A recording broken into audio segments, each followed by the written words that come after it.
Hello. Hmm. This is so tasteless. Have you ever tasted a saltless food? It's so difficult to gulp it down, right? But did you know, children, that one man had to lead a silent army for us Indians to enjoy this basic salt? You guessed it right. It is our Bapu, Mohandas Karamchand Gandhi. You all know that 2nd October was celebrated as his birthday.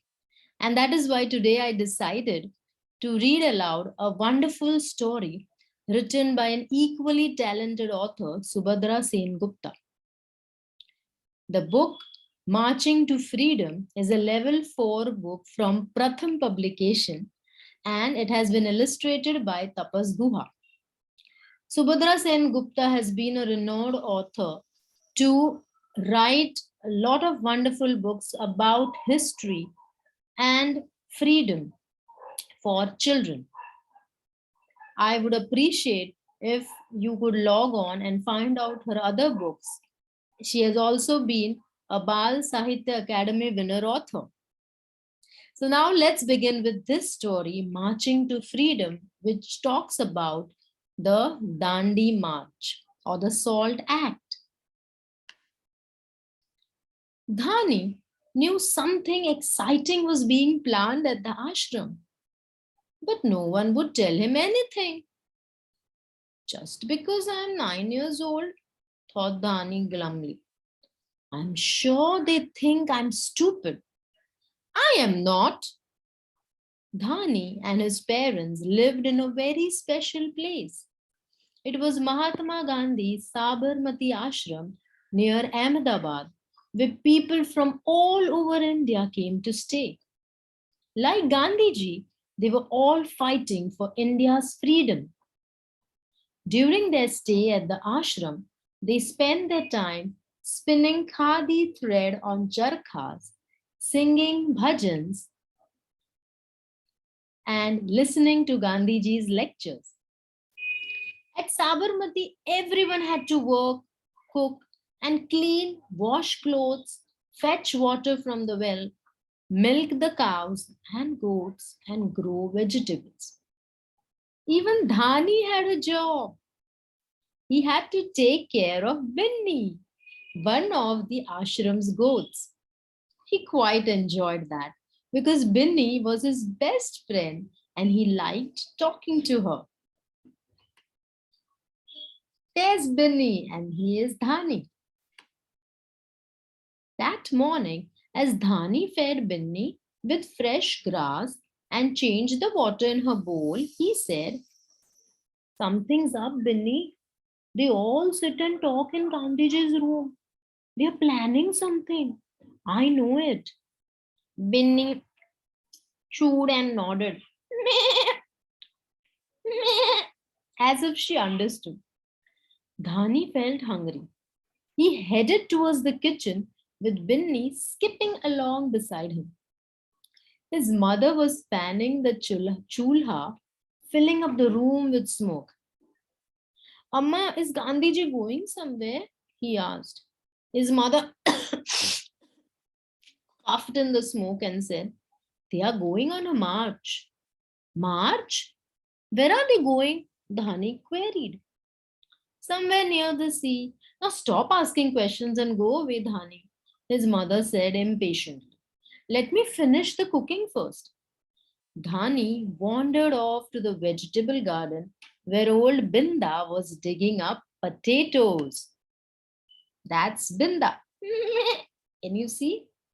Binni and Dhani. Binda Chacha.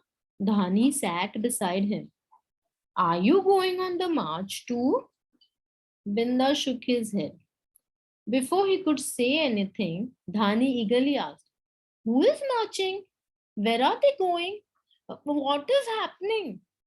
Binda stopped digging and said, I'll answer all your questions, but first tie up that troublesome goat. She's chewing up my spinach. Dhani dragged Binni away and tied her to the lemon tree nearby. Then Binda told him about the march.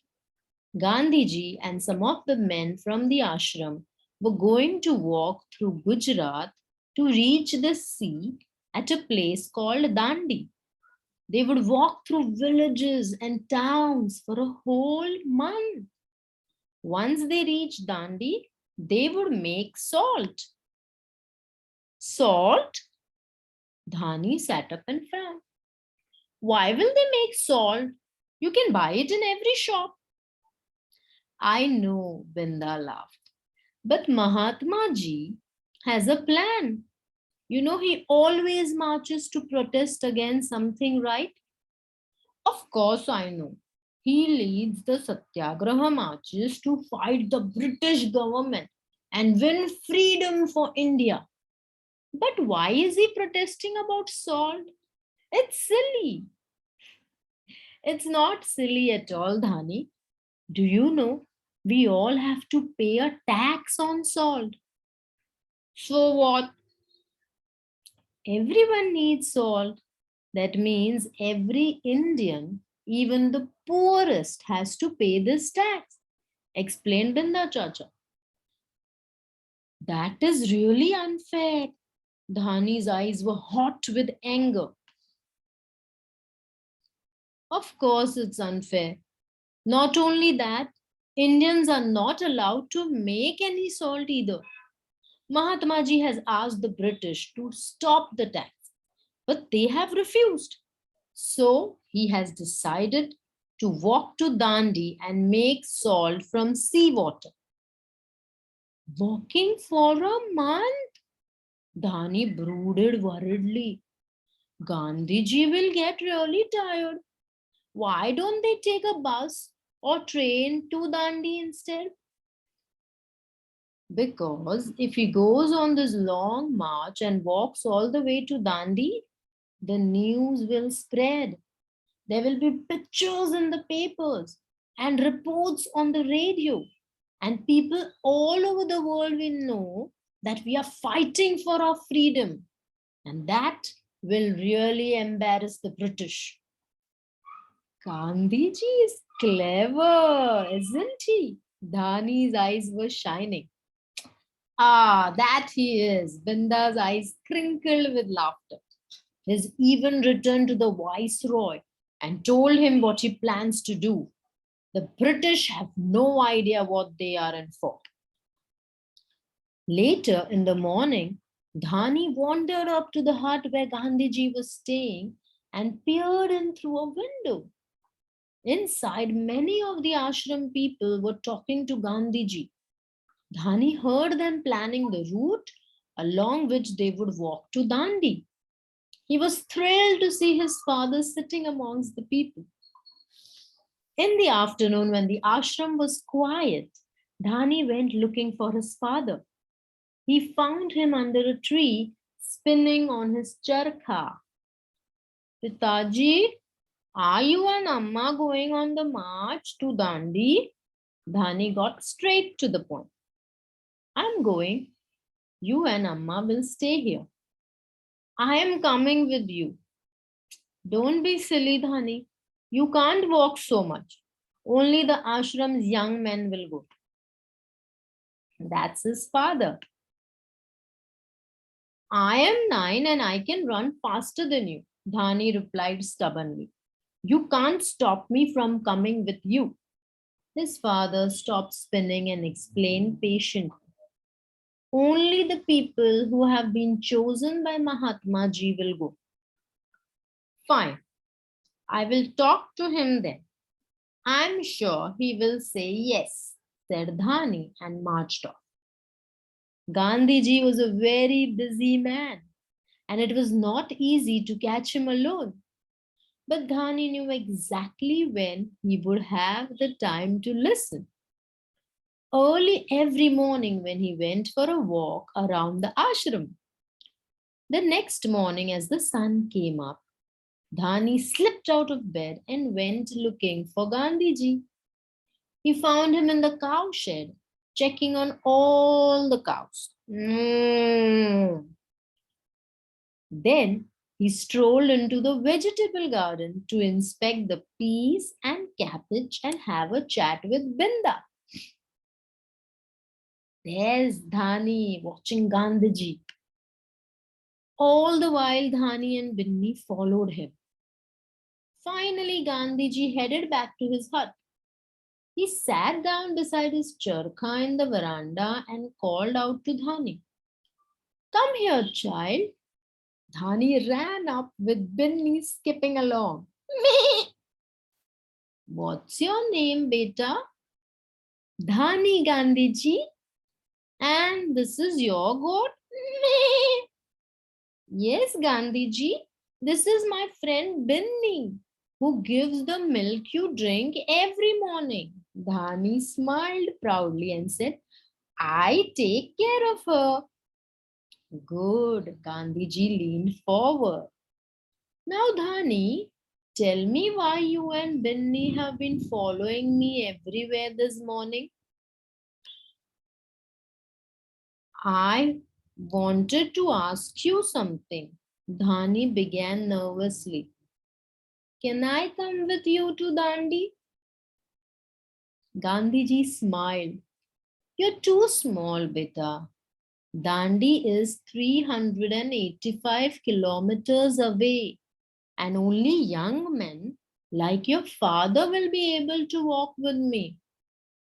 But you're not young, Dhani said. Won't you feel tired? I am a very good walker, Gandhiji replied. I am a good walker too, Dhani was adamant. Ah, yes, Gandhiji looked thoughtful. But there is a problem. If you go with me, who will take care of Binni? After walking for so long, I will become weak. When I come back, I will need to drink lots of milk to become strong again.